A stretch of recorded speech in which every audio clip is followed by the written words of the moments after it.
Queridos, muito boa noite para vocês mais uma vez. Eu tenho uma palavra muito breve para compartilhar com vocês, mas muito poderosa, muito poderosa. Gênesis 39, 2, só um versículo que falou muito no meu coração nesses dias. Fala assim, olha, Gênesis 39, 2, o Senhor era com José, que veio a ser homem próspero. O Senhor era com José, que veio a ser homem próspero. Quero que você repita esse versículo, mas trocando José pelo seu nome bem alto. Vamos lá, todo mundo?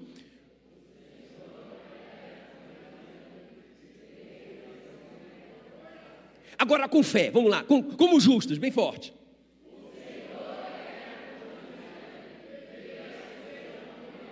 Aplauda o nome de Jesus bem forte.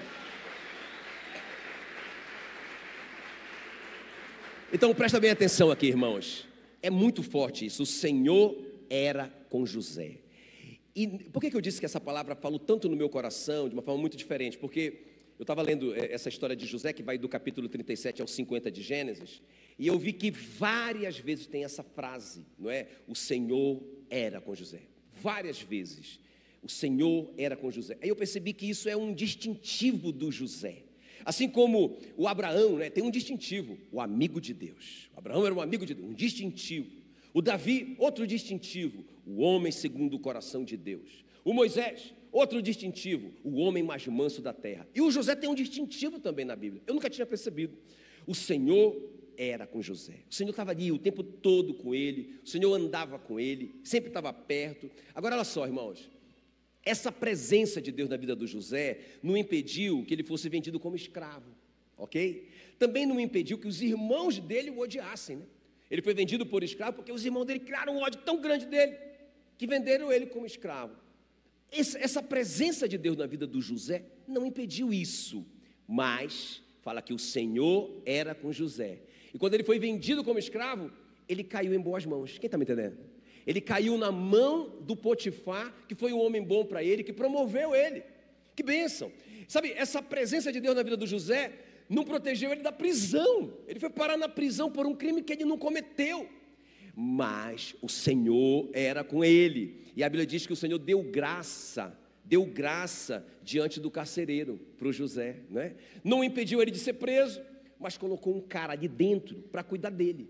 O chefe da prisão cuidou do José e abençoou o José. A presença de Deus na vida do José não poupou ele de ser esquecido por um cara que ele ajudou lá na prisão. Quem está comigo? O José revelou o sonho de um cara na prisão e fez um pedido para o cara: quando você sair daqui, lembra de mim, não é? Irmãos, o cara esqueceu ele. Então, a presença de Deus na vida do José não impediu que o cara esquecesse ele, mas o Senhor era com José e fez o cara lembrar dele na hora certa. Porque se aquele homem, o copeiro, né? O copeiro que saiu e esqueceu, se ele tivesse lembrado do José imediatamente quando ele saiu, ele ia falar: olha, tem um cara lá preso injustamente, ele não cometeu aquele crime, vamos livrar a cara dele ali, não é? E o cara se esforçasse muito, ele poderia até sair de lá, mas ele ia sair de lá para ser auxiliar de copeiro para o resto da vida, não é? Então ele esqueceu mesmo, graças a Deus porque ele esqueceu. Vocês estão me entendendo?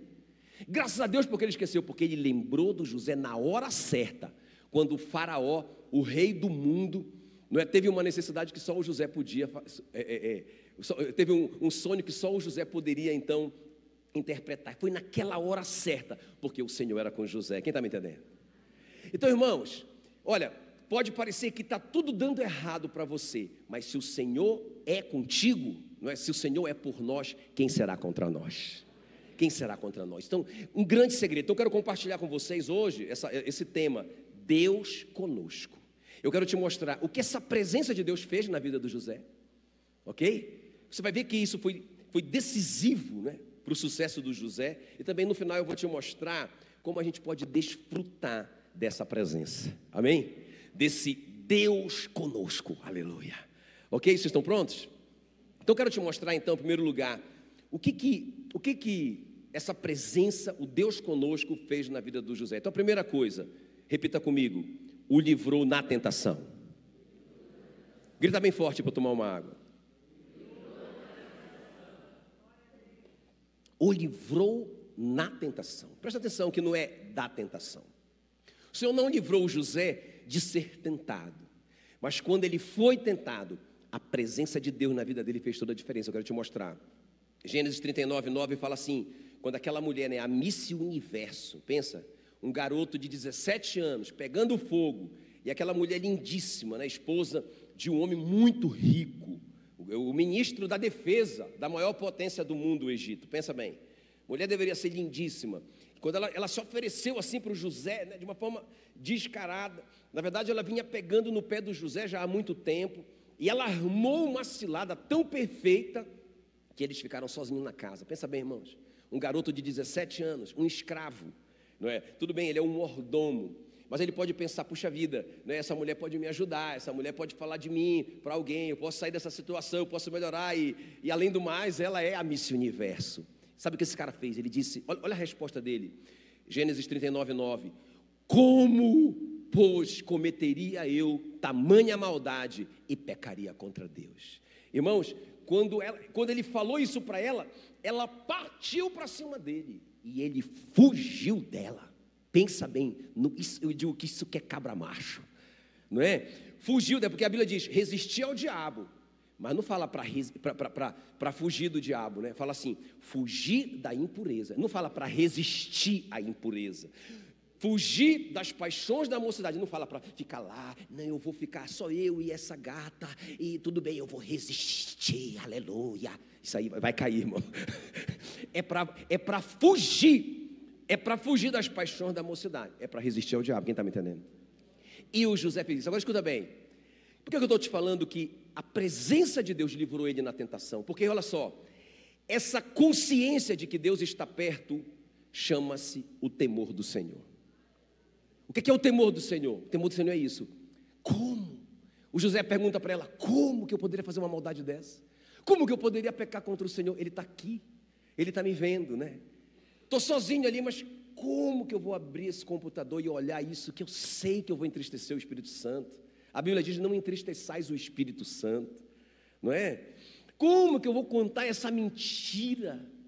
Mas ninguém vai saber, mas ele sabe, ele está ouvindo, Então ele está vendo tudo, ele está ouvindo tudo. Irmãos, na verdade, ele está ouvindo até os meus pensamentos, O salmista fala, no Salmo 94:11, o Senhor conhece os pensamentos do homem. Meu Deus do céu, Então, sabe, essa consciência, Deus está aqui, eu estou sendo filmado, Eu estou sendo filmado para o bem, Ele não quer me flagrar, cometendo um pecado, mas a Bíblia diz que os olhos do Senhor passam por toda a terra, para se mostrar-se forte com aqueles que temem o seu nome, entende? Então essa consciência, Deus está aqui, me protege de cair na tentação. Irmãos, isso é muito importante, porque veja bem, se o José caísse aqui, nós nem teríamos a história dele. Se ele cedesse aquele prazer, aquele desejo dele, com certeza, irmãos, aquela mulher era muito bonita, Talvez é uma conversa que eu quero ter com o José quando eu for para o céu, José, me fala um pouquinho dela, como que ela é? Porque o cara é o meu herói, esse cara é meu herói, estava sozinho com essa mulher, e ele disse, como? Mas é porque ele tinha muito, muito temor do Senhor, quem está me entendendo? Então a primeira coisa, irmãos, a primeira coisa que essa presença de Deus, o Deus conosco, quer fazer na nossa vida, Ele quer nos livrar na tentação. Irmãos, o diabo, o nosso adversário, anda ao derredor, rugindo como um leão, buscando a quem possa tragar. Nós não vamos ser livrados da tentação, não vamos, até porque Jesus ensinou a gente a orar todo dia a oração do Pai Nosso assim, olha, não nos deixes cair em tentação. Ele não ensinou a gente a orar assim, Senhor, não deixa eu passar por tentação, não, irmão, mas Ele disse, nos livra de cair em tentação, quem está me entendendo? Então, essa primeira coisa, eu quero só ler com você aqui, Eclesiastes 7:26, que é um texto que dá muito temor no meu coração, que me deixa muito alerta, muito ligado, quero compartilhar isso com você. Olha o que diz, Eclesiastes 7:26, o Salomão escrevendo diz assim, achei uma coisa mais amarga do que a morte. Meu Deus, o que é que pode ser mais amargo do que a morte? Pensa aí, o que poderia ser mais amargo do que a morte? Mas olha o que Salomão diz, a mulher cujo coração são redes e laços e cujas mãos são grilhões. Agora presta atenção, ele está falando do adultério. O contexto aqui é o adultério, não só do homem contra a mulher, mas da mulher contra o homem também. O adultério de forma geral, ou a prostituição, o pecado na carne, da carne. Agora olha só, isso eu quero te mostrar aqui. Quem for bom diante de Deus, fugirá dela, ou seja, do adultério. Quem for bom, quem está agradando a Deus, Deus vai livrar do adultério. Agora, mas o pecador virá ser seu prisioneiro.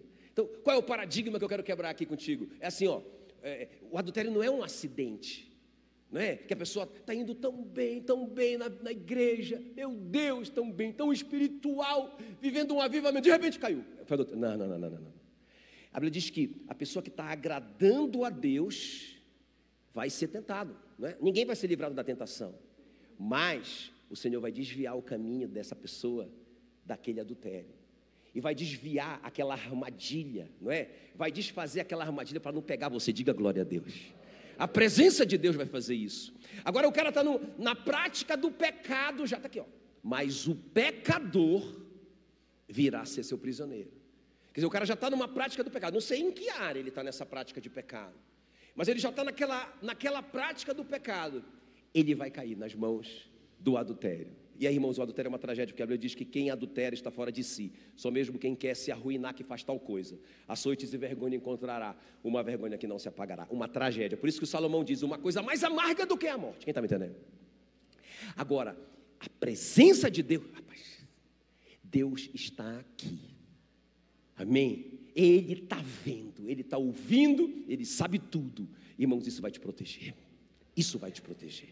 Amém? Então é a primeira coisa aqui que eu vi na história do José, que aconteceu com ele por causa do Deus conosco. O Senhor era com José e o livrou na tentação.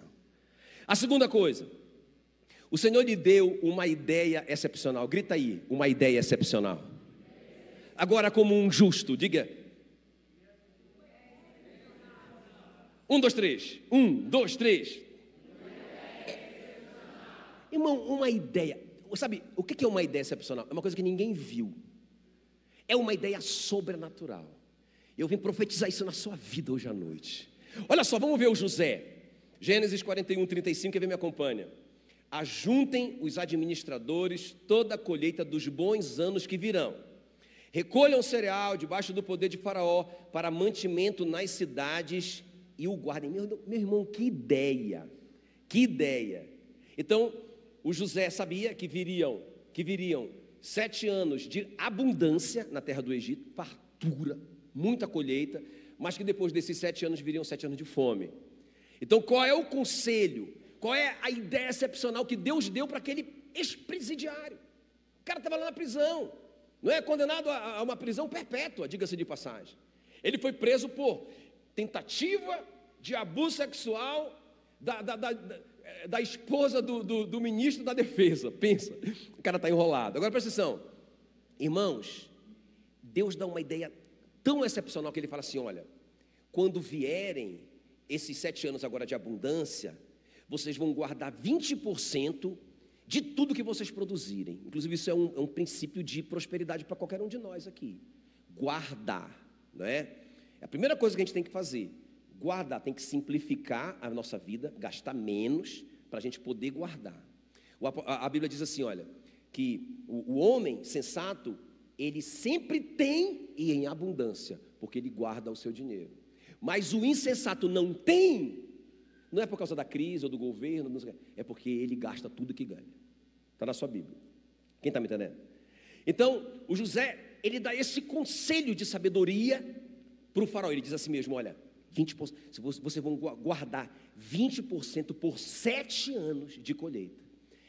Aí, vocês vão construir em cada cidade, porque não tinha caminhão para transportar isso, em cada cidade vocês vão construir grandes celeiros e vocês vão guardar lá. Quando vierem os 7 anos de fome, vocês vão vender comida para o mundo. O faraó disse, uau, onde nós acharíamos um homem com tanta sabedoria? Você é o cara. Quem está me entendendo? Irmãos, isso é uma ideia excepcional.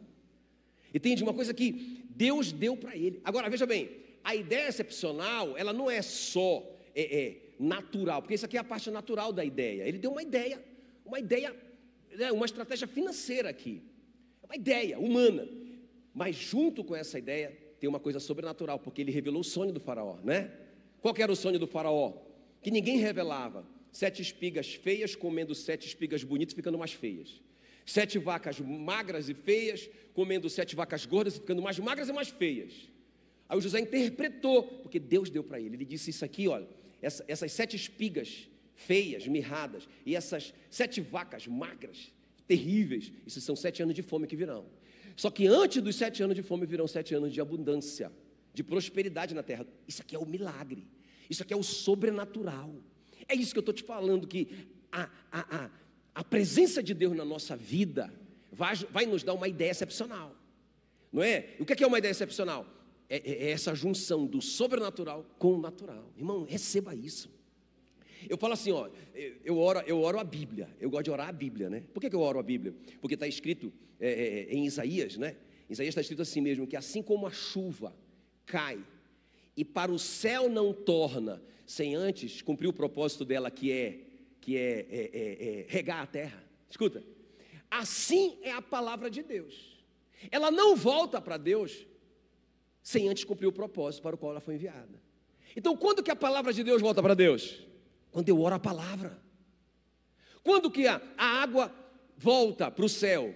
Quando ela, não é interessante que a Bíblia já falava isso, né? Que a água volta. Isso é uma descoberta recente, não é? O fenômeno da evaporação e da condensação. Eles pensavam que essa água vinha de algum lugar, né?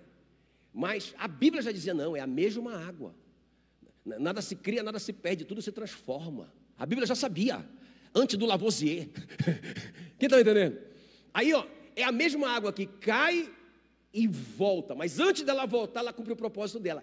E a palavra de Deus não volta para Deus antes de cumprir o propósito dela. Então, quando você ora a palavra, quem está me entendendo que isso é poderoso? Quem ora a palavra, ora a resposta. Por isso que eu oro assim, ó, eu oro assim, Senhor, o senhor não faz acepção de pessoas. Está aqui. O Senhor não faz acepção. Eu vou mostrar para o Senhor. Está aqui. O Senhor não faz acepção. O Senhor trata todos os teus filhos igual. O Senhor deu uma ideia excepcional para o meu irmão José. Eu quero uma também. Quem está me entendendo? Amém? Quero uma também. Eu já descobri. Estou orando a palavra. Então, irmãos, nós temos esse direito no Senhor. Amém? De receber realmente. Eu digo que, na verdade, não sou eu que diz, o Mike Murdock. Coloca a minha frase aí do Mike Murdock. Uma ideia excepcional vale mais do que 1000 anos de trabalho. Amém, queridos? Profetizo uma ideia excepcional na sua vida. Uma ideia excepcional na sua vida. Sabe, alguém vai ter uma necessidade excepcional, igual a do faraó. E você vai ser a pessoa que vai resolver. Você vai ser a pessoa que vai... Você que vai chegar lá na casa do cara. Alguém vai lembrar de você. Eu lembrei de uma pessoa que pode ajudar. Vai lembrar de você, em nome de Jesus. E você vai resolver esse problema.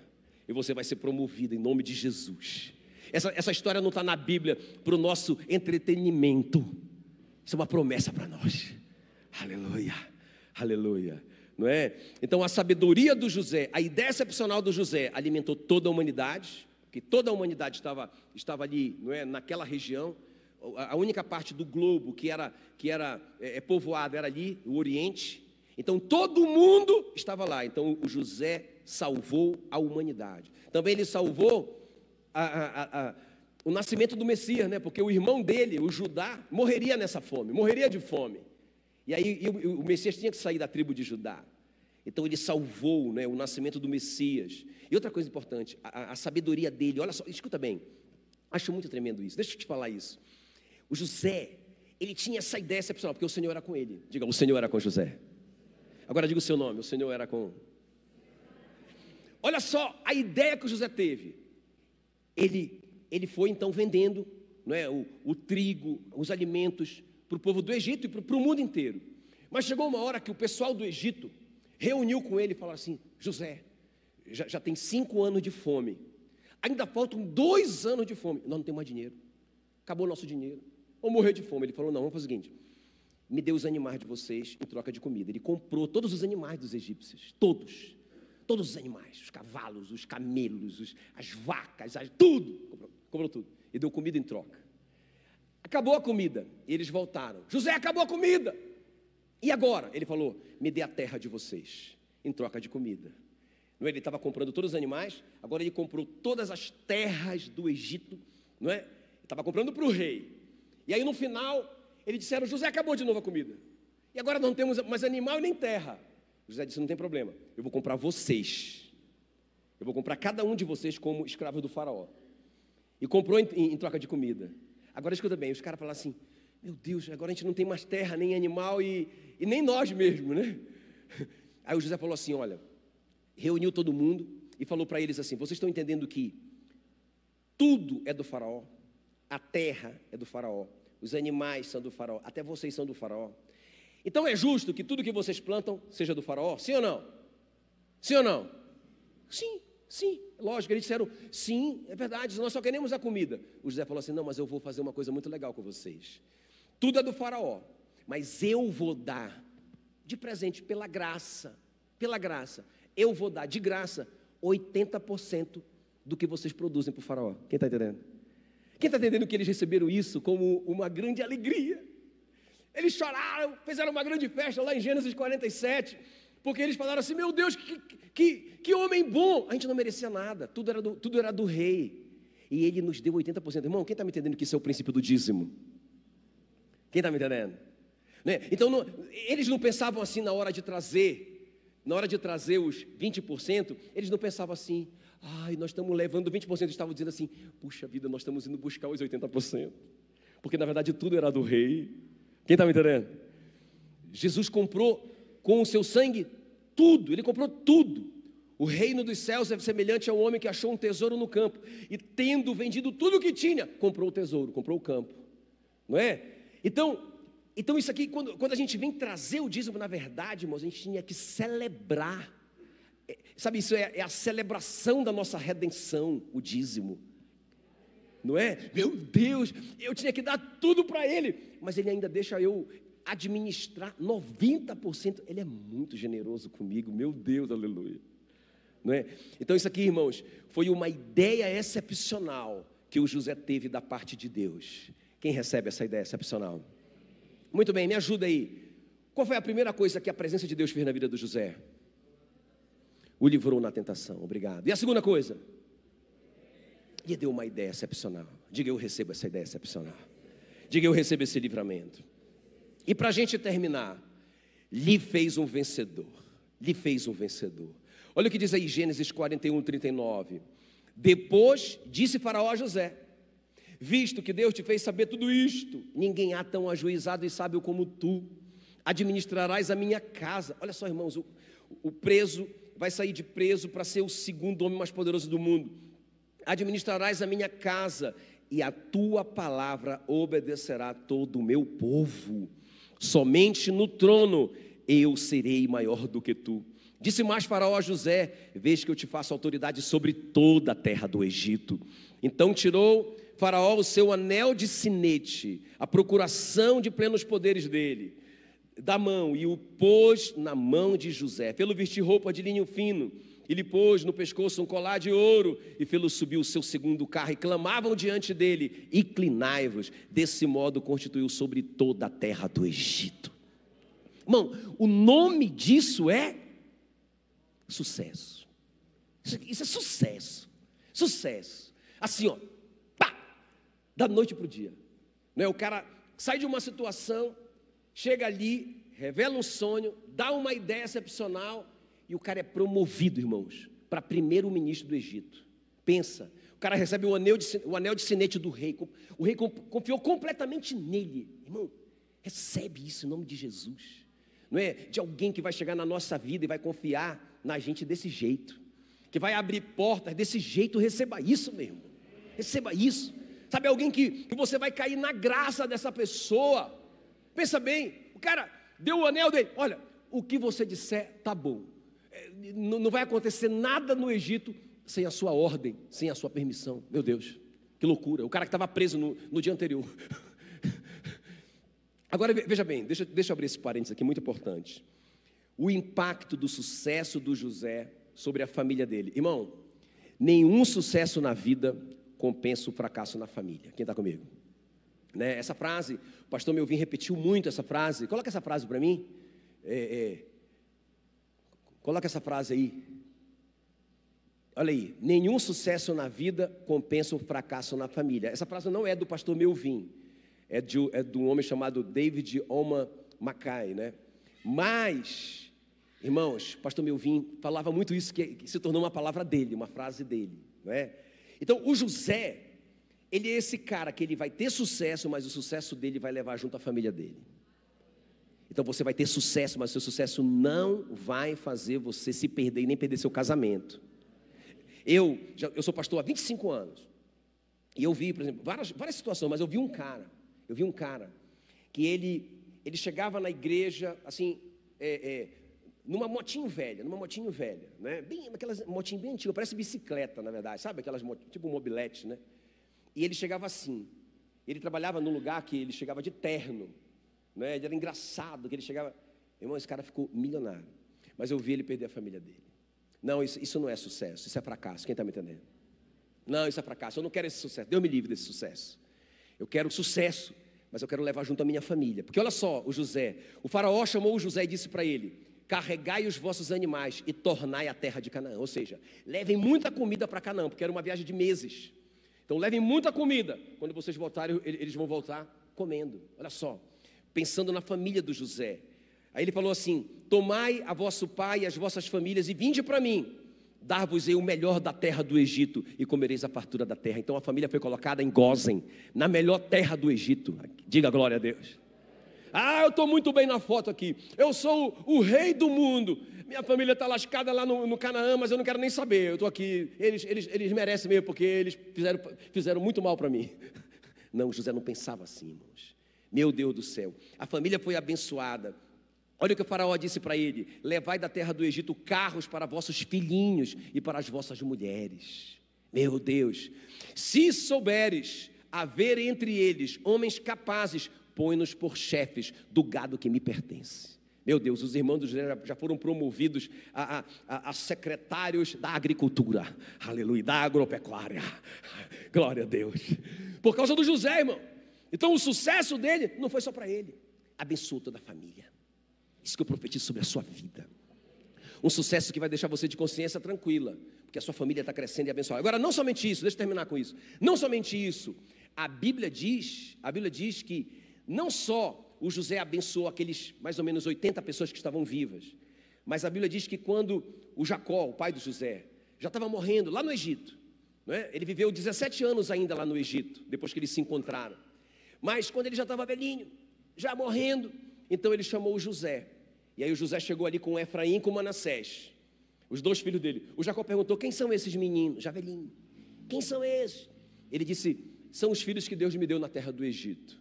Aí o Jacó então começou a profetizar. Ele pegou a mão direita e colocou sobre o Efraim, que era o mais novo, e a mão esquerda ele colocou sobre o Manassés, que era o mais velho. Ele começou a profetizar sobre os meninos. Aí o José disse: não, pai, está errado. Esse aqui é o primogênito, o Manassés. Esse aqui, ele disse: não, mas o mais novo vai ser mais poderoso, vai ser muito maior do que o mais velho. E ele disse assim: tem mais uma coisa, a partir de hoje, esses não são teus filhos, eles são meus. Assim como Rúben e Simeão são meus filhos, eles serão meus filhos. Por que isso? Isso aqui é muito chave. Porque na verdade, irmãos, o Rúben já tinha perdido a primogenitura quando ele deitou com a concubina do Jacó. Então ele perdeu a primogenitura. Então ficou esse espaço vazio. O Jacó está trazendo o José para ser o primogênito. Ele está recebendo duas heranças. Quem está me entendendo? Não é? Quando você lê sua Bíblia, você não lê assim: a tribo de José. Ué, cadê a tribo de José mesmo? É porque você lê lá a tribo de Efraim e a tribo de Manassés. O José tem duas tribos. O José tem duas heranças. O Judá de onde nasceu o Messias só tem uma herança. O José tem duas, porque o Senhor era com José. Isso é sucesso. É um sucesso, irmão, assim, fenomenal. É um sucesso muito grandioso, não é verdade? Eu não tenho nenhum outro referencial de sucesso na Bíblia como esse. Não é? Muito forte, mas foi um sucesso, irmãos, que carregou junto a família viva e a família que ainda ia nascer. Os descendentes de Efraim e Manassés ganharam uma herança em Israel por causa do José. Isso é tremendo demais. A pergunta é para você: você quer Deus conosco? Quem quer Deus conosco aqui? Vale a pena, irmãos, Deus conosco. Vale a pena essa presença de Deus para nos livrar na tentação, para nos dar essa ideia excepcional, para nos dar esse sucesso que carrega junto a família? Vale a pena ou não vale? Lembra que eu falei no começo que eu ia te mostrar como que isso acontece? Você quer saber ou eu paro aqui? Então deixa eu te mostrar rapidamente como que a gente pode, agora no Novo Testamento, a gente pode desfrutar do Deus conosco. E a gente pode desfrutar de tudo isso que o José recebeu, não é? Então, qual é o segredo? Romanos 5:1, é o versículo que eu li lá no começo. Justificados, pois, mediante a fé, temos paz com Deus. Irmão, nós estamos de bem com Deus. Está tudo certo entre nós. Deus não está zangado com você. Diga glória a Deus. Entende? Deus não está zangado com você. Irmão, pelo sangue de Jesus nós estamos em paz com Deus, não é? Por intermédio do nosso Senhor Jesus Cristo, nós estamos em paz com Deus. Ele é nosso amigo. Deus é o nosso amigo, né? Se você se sente sozinho, se você sente que você foi abandonado ou qualquer coisa desse tipo, Deus é o seu amigão, aleluia. Deus conosco, aleluia. Olha o que diz João 14,6: eu sou o caminho, a verdade e a vida, ninguém vem ao Pai senão por mim, disse Jesus. Não é uma religião, não é o que a gente faz ou deixa de fazer, é Jesus. Irmão, se eu creio nele, se eu creio no que ele fez na cruz por mim, acabou. Ele é o caminho, ele é a verdade, ele é a vida, ninguém vai ao Pai a não ser por ele. Não é? O apóstolo Paulo, escrevendo ao Timóteo, ele diz: porquanto há um só Deus. Só tem um Deus, irmão, só tem um Deus, não é? E não tem essa conversa de só tem um Deus e todos os caminhos levam a Deus. Mentira do diabo, que a Bíblia diz: há um só Deus e um só mediador entre Deus e o homem, Cristo Jesus, homem. De novo, não é uma religião, de novo, não é um pastor, de novo, não é o que você faz, de novo, não é o que você dá na igreja, nada disso, nada disso. Na verdade, irmãos, o mediador, o caminho se chama Jesus. Como que eu recebo isso, pastor? Pela fé. Pela fé, irmão, não tem nada a ver com a sua obra. Efésios 2,8 diz assim, olha: pela graça sois salvos mediante a fé. Isto não vem de vós, é um dom de Deus, é um presente de Deus, não de obras, para que ninguém se glorie. Você nunca, olha aqui para mim, você nunca, eu e você, nem que a gente passe, a gente acorda 4 horas da manhã e comece a trabalhar para Deus e ganhar muitas almas para Deus e dar todos o nosso dinheiro aos pobres, nunca isso vai ser o suficiente, nunca. Por isso que a Bíblia diz que sem fé é impossível agradar a Deus. Que fé é essa? É a fé no que Jesus fez. Quem está comigo aqui? Não é pela sua obra, é pela graça mediante a fé. Isso não vem de vós, é um dom de Deus para que ninguém se glorie. Amém, queridos? Por isso que nós temos que ter intrepidez para entrar no Santo dos Santos pelo sangue de Jesus. Quem está comigo aqui? Você está entendendo que Deus está aí? Está entendendo que Deus é conosco? Está entendendo isso? Você está entendendo isso ou não? Quando eu liberar vocês daqui, eu não vou dizer assim, como é que é? Eu disperso vocês, né? Senhor, nos despede, assim, nos despede na parra. Não tem dessa, porque Ele vai junto. Quem está me entendendo? Ele vai junto e tem mais, Ele vai dentro de você. Quem está me entendendo? Ah, pastor, e se eu pecar? Irmão, quando você era um pecador miserável, perdido nos seus pecados e delitos, Ele te deu vida. Ele nos deu vida quando nós estávamos perdidos nos nossos pecados e delitos. Amém, queridos? Se você pecar agora, você só tem que se arrepender. Amém? Confessar e deixar aquele pecado. E você alcança a misericórdia. Você está em paz com Deus. Desfrute de Deus conosco, né? Agora, beleza, vocês já entenderam. Eu só tenho que deixar uma advertência aqui. Pastor, mas e se eu não aceitei Jesus? E se eu não creio nesse sacrifício da cruz que Ele fez por mim? E se eu não declarar com a minha boca, né? Porque a Bíblia diz, olha só: se com a tua boca confessares Jesus como Senhor e no teu coração creres que Deus o ressuscitou dentre os mortos, serás salvo. Então eu confesso Jesus como meu Senhor, meu dono, e eu creio no meu coração que Ele ressuscitou dentre os mortos, eu sou salvo. Mas se eu não fiz isso, aí eu tenho que ler para vocês, tá bom, irmão? Me perdoe, eu vou ter que ler, não tem jeito, senão eu vou ficar com peso na consciência. Eu quero ler para vocês então, João 3,36, último versículo. João 3,36. Olha aí, estão prontos aí? Fiquem em pé para a gente ler. Acho que um versículo desse merece uma reverência maior. Olha o que diz. Olha aqui, bora ler junto. Por isso, pode vir o louvor, sobe aqui o louvor comigo, bem rápido. Por isso, quem crê no Filho tem a vida eterna.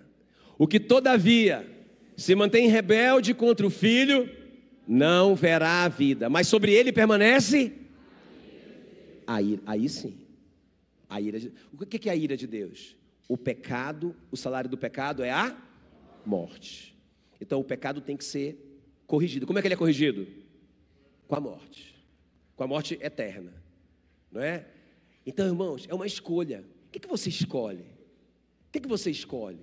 Rapaz, eu quero ser amigo de Deus, eu quero Deus comigo, eu quero vencer a tentação, eu quero essa ideia excepcional, eu quero ter sucesso e arrastar junto comigo a minha família. Ou você quer a ira de Deus? O que você escolhe? Ah, pastor, não dá para ficar no meio? Não tem meio. Quem não é por mim é contra mim, Jesus disse. Quem não ajunta, espalha. Então hoje é o dia, não é, que Jesus te pegou, porque você tem que tomar uma decisão hoje. Ah, pastor, eu não vou tomar decisão. A indecisão já é uma decisão. Você já tomou a decisão de não decidir. Permanece debaixo da ira de Deus. Quem está me entendendo? Amém? Amém? Nós vamos louvar o Senhor com essa música, Emanuel. Porque Emanuel é isso, é Deus conosco. O Deus que está conosco é o mesmo Deus que com a sua voz criou todo o universo. O Deus conosco é o mesmo Deus que sustenta o universo com a sua mão. Essa mesma mão sustenta a nossa vida, nosso coração batendo. Eu quero Ele comigo o tempo todo. Vamos cantar essa música. Enquanto isso você vai pensar, qual a decisão que você vai tomar hoje à noite? Você quer a ira de Deus? Ou você quer Deus conosco? Deus com você? Deus conosco.